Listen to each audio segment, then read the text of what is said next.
Magandang araw mga kababos. Narito ang latest news ngayon sa PBA.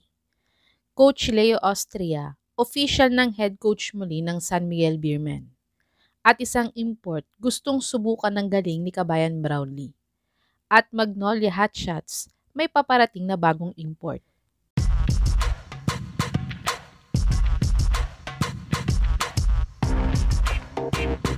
Si Coach Leo Austria nga ang team consultant ng San Miguel Beermen. Pero nabigla nga ang lahat last Friday game ng SMB at Terra Firma Jeep dahil si Coach Leo na ulit ang nagko-coach sa mga players ng SMB.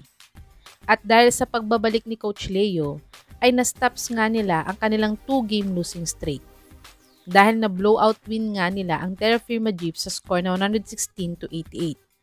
At ang best player sa larong ito ay ang 8 times PBA MVP na si Junmar Fajardo na nagtala ng near triple-double 21 points, 19 rebounds at 7 assists.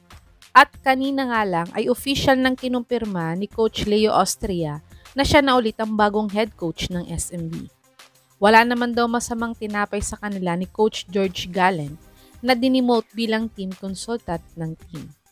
Sa tingin niyo mga kababos, makakabalik na kaya sa winning column ang SMB matapos nilang i-reassign bilang head coach si Coach Leo Austria?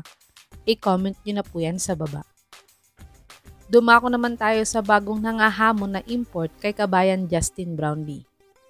Tinambakan nga ng Barangay Ginebra ang Phoenix Fuel Masters sa match-up nila last Friday sa score na 94-72.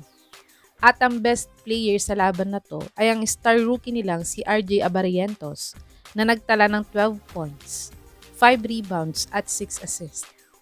10 points nga lang ang nagawa ni Kabayan Brownlee sa larong ito dahil blowout win naman na at para makapagpahinga na din siya. Pero itong interim import ng Meralco Boats na si DJ Kennedy ay gusto nga daw siyang makaharap sa PBA. Ngunit si Kennedy nga ay may iniinda ding injury kaya't di siya nakalaro sa laban nila kontra Blackwater na naging resulta ng kanilang pagkatalo last Thursday. Tumungo naman tayo sa bagong import ng Magnolia Hotshots na paparating na.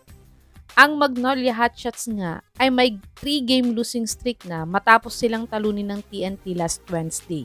At injured pa nga ang dalawang star player nilang si Xavier Lucero at angas ng Tondo Paul Lee. At naniniwala nga ang ibang fans ng Magnolia na kailangan ng palitan ng import nilang si Ricardo Ratliff. Dahil hindi na nga niya nadadala ang Magnolia ngayon sa panalo, di gaya ng dati siyang nag-import sa Star Hotshots. At ayon nga sa source na to, ay kinokontak na nga daw ng Magnolia Management ang former import nilang si Tyler Vey kung available siya na mag-import ulit para sa kanila. Matatanda ang si Vey nga ang import ng Magnolia last PBA 48 Commissioner's Cup. At nadala niya nga sila sa PBA Finals, pero natalo lang sa star-studded team ng SMB. Sa tingin niyo mga kababos, mas lalakas kaya ang Magnolia Hotshots kung makuha nila muli si Tyler Vey? I-comment nyo na po yan sa baba.